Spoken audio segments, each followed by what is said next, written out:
The air in Sarah's home grew thick with the metallic scent of old iron, a smell that clung to the back of her throat. A single drop of something cold and viscous traced a path down the bedroom doorframe, leaving a faint, sticky trail. From somewhere in the house's deep shadows came a sound not of movement, but of stillness being broken. A soft, wet click. Her breath hitched, freezing in her lungs as a new odor seeped in beneath the door. The sweet, cloying rot of forgotten things. The walls themselves seemed to exhale a damp, earthy chill that seeped through her clothes and settled into her bones. Then, a whisper, so close it felt like a physical touch on her ear, uttered a single word she hadn't heard in years. Paralyzed, she realized the figure standing in her living room wasn't her husband at all. It was something wearing his skin, and it knew she was home. The operator's voice crackled through the line, demanding immediate action. "Ma'am, is there an intruder? Can you describe him?" Sarah's voice broke, a ragged sob catching in her throat as she forced the words out. The air in the room grew thick and stale, carrying the faint, metallic scent of old copper. "He's 6'2", she whispered, the measurement hanging in the heavy silence like a verdict. Brown hair, blue eyes. He's wearing the navy blue sweater I bought him for his birthday. His name is David. David Miller. That man is my husband. He just exited my front door and entered the house next to ours, using a key." The air in my living room grew heavy and thick, laced with the sharp smell of ozone and damp earth. My breath hitched in my throat, a silent, sharp pain. I was paralyzed, watching the impossible. Then, a low, electrical hum began to vibrate through the floorboards, and the key turned with a soft, metallic click. We were the picture-perfect couple, David and Sarah Miller, newlyweds who had just planted our roots in a quiet, tree-lined suburb of Columbus, Ohio. Every memory was steeped in that golden, hopeful light of beginning a life together. It was a storybook start, the kind you believe is written to last. He was a sales director, always traveling, but he said the travel was for us, for this future, the white picket fence, the 2.5 kids, the golden retriever we named Buddy. We had it all planned. Every mile was a promise, a whispered oath of security that now hangs in the air, thick with the scent of ozone and something else, something faintly metallic. We even had the perfect neighbors, Anna and her daughter, Lily. They were the picture of sweet, quiet suburbia. It was a facade we never thought to question. She was a single mother, struggling but always smiling through it. When they moved in, I'd bring over casseroles to welcome them. We shared sugar and whispered gossip about the other neighbors on the street. She was my friend. Our suburban haven seemed perfect. But David's relentless schedule kept him constantly away. A faint, metallic scent sometimes lingered in the air when he returned, and Anna's quick, downward glance held more than just shyness. From Tuesday through Thursday, he was always absent. "Cincinnati this week, babe," he'd say, or "Pittsburgh."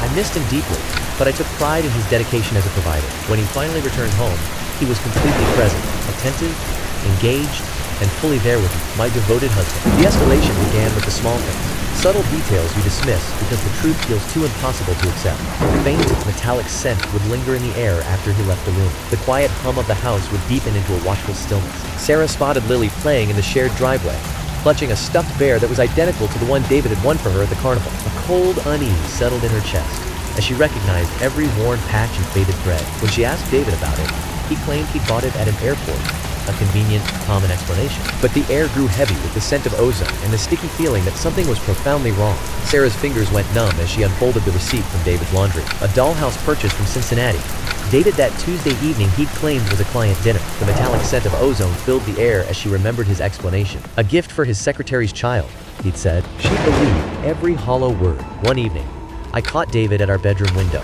his gaze locked on Anna's house next door. His expression was unnervingly blank, like he was watching something I couldn't see. He'd sometimes stand like that for hours, just staring. When I asked, he'd say he was worried about them, that they seemed so terribly lonely. I thought he was just being kind. It was a Tuesday night, the air thick with the smell of damp earth and distant ozone from a coming storm. As she walked toward the bins, a sudden, sharp sound sliced through the quiet.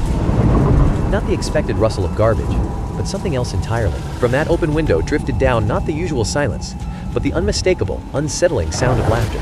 Then, cutting through the oppressive stillness, a deep, resonant laugh. David's laugh. I recognized it instantly. Every muscle in my body locked. A metallic tang filled my mouth. The taste of pure, undiluted fear. He was supposed to be 200 miles away, yet there he was, emerging from her house. My breath hitched. A sharp, involuntary gasp in the heavy night air. The world seemed to warp and slide on its axis. Reality itself felt unmoored. The only sound was the frantic, hollow drumming of my own heart against my ribs. Sarah became a detective in her own life, combing through phone bills and bank statements. She noticed David now always parked his car in the garage, never the driveway. A new pattern emerged, subtle but unmistakable. I started digging, and the facade began to crack. Every Tuesday, cash withdrawals bled from their joint account like clockwork. His phone was always face down, the screen pressed against surfaces as if hiding something. The travel was the most damning pattern. His trips aligned perfectly with the weekends Anna's ex was scheduled to have Lily, each coincidence stacked like bricks in a wall, sealing a truth too terrible to face. But I never glimpsed another man there, not once. Yet, from behind those same curtains, I watched Anna and Lily play in their yard. The contrast was absolute. Their innocent laughter against the heavy, watchful silence of my own home. A creeping sense of isolation settled in, thick and cold as the stale air around me. Lily's frantic call pierced the night. "Daddy!" Sarah's hope surged, then curdled. The angle betrayed her. Lily was sprinting toward Anna's back door, vanishing into the gloom. Anna swiftly pulled the child inside, the door sealing shut with a damp thud. Sarah's mind frayed. The need to know became a physical ache, a clawing in her chest. Last Thursday, I did something I'd never done before.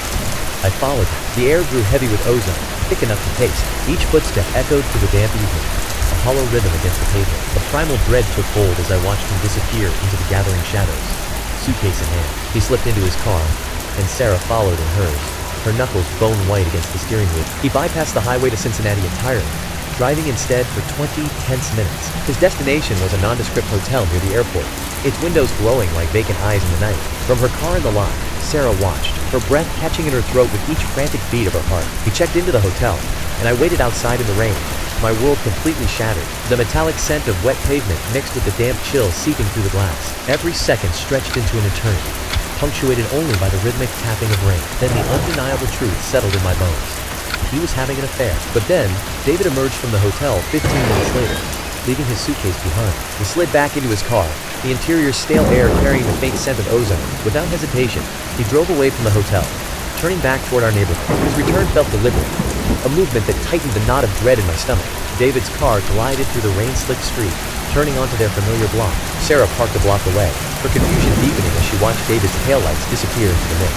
He pulled into his own driveway, the engine cutting out into the damp silence. David emerged, glanced around with unsettling calm, then walked not to his front door, but toward Anna's house. From his pocket, he produced a tarnished key. The lock yielded with a metallic sound, and he stepped inside. Sarah's voice, a whisper in the void.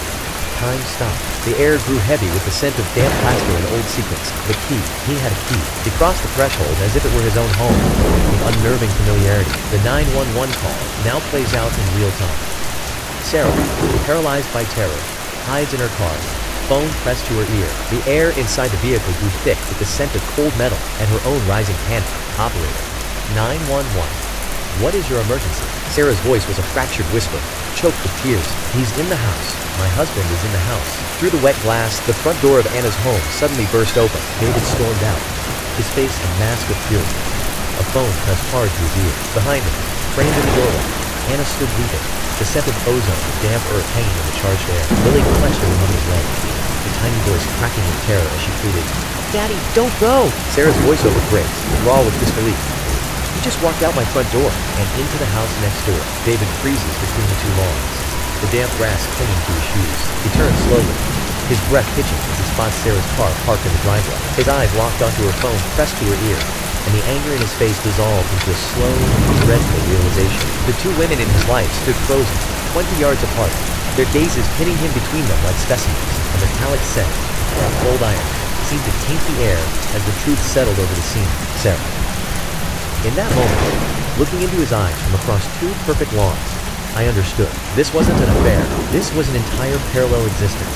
A secret life breathing just 6 feet from our shared bed. The air in the room grew thick and stale, carrying the faint, metallic scent of something long hidden. Outside, the world shifted. The distant wail of a siren cut through the night, its approach a slow, inevitable crawl. Then, the piano's last note faded, leaving a hollow resonance, just as the first cruiser's lights painted the walls in silent, rhythmic strokes of crimson and cobalt. The street was thick with neighbors, a silent congregation under the bruised evening sky. Sarah stood rigid on her porch, arms locked tight around her torso as if holding herself together. Anna mirrored her from across the way, knuckles white as she gripped her own arms, her breath visible in the chill. On the curb, David gestured wildly to the police, his voice a frantic, cracking thing lost to the heavy air. The police report labeled it a domestic dispute, but the truth was far more sinister. 2 households, side by side, exposed. He had been married to Anna for 7 years. Lily was his daughter. His job was legitimate, But his constant travel was a carefully constructed lie. The air in both homes grew heavy with the scent of ozone and iron,